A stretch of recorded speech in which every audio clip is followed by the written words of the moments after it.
আসসালামু আলাইকুম। আশা করি আপনারা সবাই ভালো আছেন। আজকে মূলত আলোচনা করতে চলেছি একটি গুরুত্বপূর্ণ রিসেন্ট টপিক নিয়ে, সেটি হচ্ছে জুনিয়র বৃত্তি পরীক্ষা 2025 এর নীতিমালা।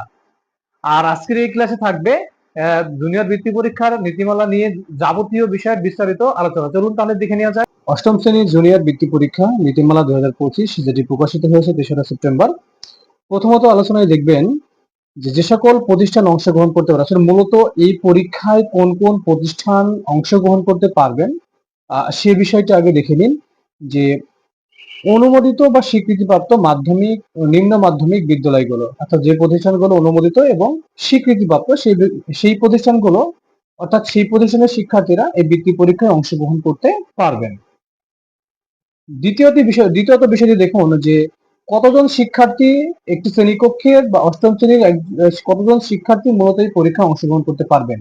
শতকরা 25%, এখানে উল্লেখ করেছি দেখুন যে শতকরা 25% শিক্ষার্থী এই পরীক্ষায় অংশগ্রহণ করতে পারবেন। এই মূলত কোন প্রতিষ্ঠানে অংশগ্রহণ করতে পারবেন, কতজন শিক্ষার্থী পরীক্ষা দিতে পারবেন সে বিষয়টি।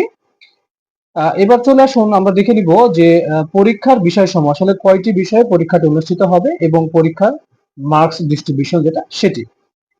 পরীক্ষার বিষয়সমূহ এখানে মূলত 4টি পরীক্ষা হবে: বাংলা, ইংরেজি, গণিত এবং শেষে এখানে কম্বাইন্ড আছে দেখুন যে বিজ্ঞান আর বাংলাদেশ ও বিশ্ব পরিচয়। 50-50-100, এই মোট 100-100 করে টোটাল 400 মার্কের পরীক্ষা কিন্তু অনুষ্ঠিত হবে। তার মানে 4টি সাবজেক্ট এবং 400 মার্ক। এখানে একটি বিষয় হচ্ছে যে বিজ্ঞান এবং বাংলাদেশ ও বিশ্ব পরিচয়কে এক জায়গায় করে 50-50 কত করা হয়েছে 100, দুইটা মিলাই একটি সাবজেক্ট। ক্লিয়ার?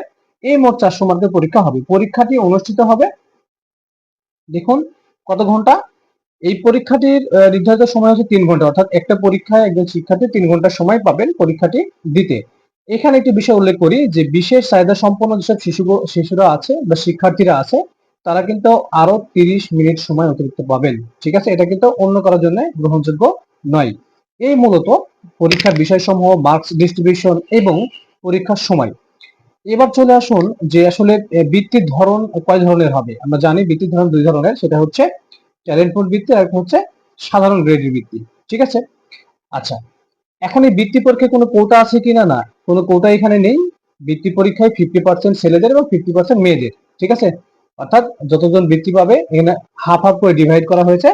তার মধ্যে 50% ছাত্র এবং 50% ছাত্রী। ঠিক আছে, এই হচ্ছে মূলত বিষয়। আচ্ছা, সবচেয়ে গুরুত্বপূর্ণ বিষয় সবকিছু একটু বলে রাখি, সেটা হচ্ছে যে বৃত্তি পরীক্ষার ফি বাবদ আপনাদের কত টাকা পেমেন্ট করতে হবে। ঠিক আছে, দেখুন যে বোর্ড ফি হচ্ছে 400 টাকা, কেন্দ্র ফি হচ্ছে 200 টাকা, মোট 600 টাকা। তার মানে একজন শিক্ষার্থীকে বৃত্তি পরীক্ষার ফি বাবদ 600 টাকা পরিশোধ করতে হবে।